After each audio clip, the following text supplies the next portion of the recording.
en el Festival de Granada, hoy hablamos con el director británico Tennant Harding, que debuta en el festival al frente de la orquesta y coro de la Accademia Nazionale di Santa Cecilia, con dos obras maestras del repertorio francés del siglo XX y la monumental Messa da Requiem de Giuseppe Verdi. Welcome to the Granada Festival. Thank you. Which is actually the biggest challenge when conducting Ravel's Daphnis et Chloé, written for a large orchestra and choir with a rich array of percussion instruments and a wind machine. Is Part 3, Le Vers du Jour, Ravel's best achievement as a master of the orchestral color? I think there are places in Daphnis and Chloe where you think it's not just Ravel's greatest achievement, it is the greatest achievement ever. Just what's possible to create in terms of color with an orchestra, it's just breathtaking. The challenge, the wonderful thing about doing the whole piece is that there is so much more unusual and fascinating music that we don't hear when we just play the suite, which is what's commonly played. But the challenge is then that it's this strong storytelling which sometimes really stops and starts a lot. And without the visual element, the music can sometimes be confusing. So the challenge is to link all these magical moments well through the places which tell the more complex parts of the story and where the music is less immediately obvious to follow. Great. And let's talk about Verdi's Requiem. How important is every single note in Verdi's Requiem to understand the whole score and the whole masterpiece?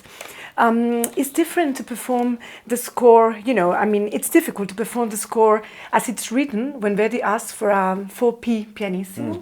It's funny, there are of course very famous moments in the Requiem which are loud, but he goes much, much further and much more extreme with asking for this incredibly quiet dynamics. And so much of it is hushed and very internal. And it's a piece, again, that everybody has in the ear, everybody knows very well, which gives us a great freedom. But also it means we have always to bring ourselves back to the text and make sure that we don't have a vague impression in our head, because Verdi was a very precise composer. Yeah, absolutely. You are the music director of the Accademia Nazionale di Santa Cecilia since October 2024. But when did you start your relationship with the orchestra? Which are the main qualities of this orchestra? I first met the orchestra in 1996. So I've known them for, nearly 30 years. Wow. And we did many projects together over the years, and I've always enjoyed, there's a charismatic enthusiasm and a generosity in the way they play. Yeah.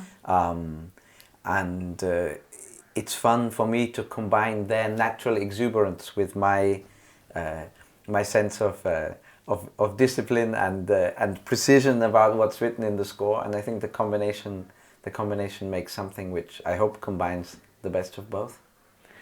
Great.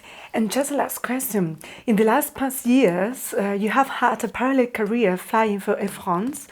Has this experience as an airplane pilot given you, in a way, a new perspective on conducting?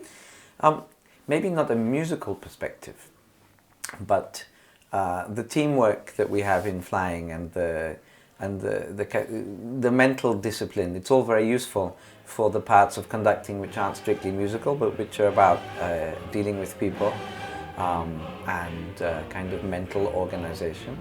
And maybe it makes me a calmer person, because it's a very good balance in my life. Oh, that's very nice. Yeah. Thanks a lot for your Thank time. you very much. You're welcome.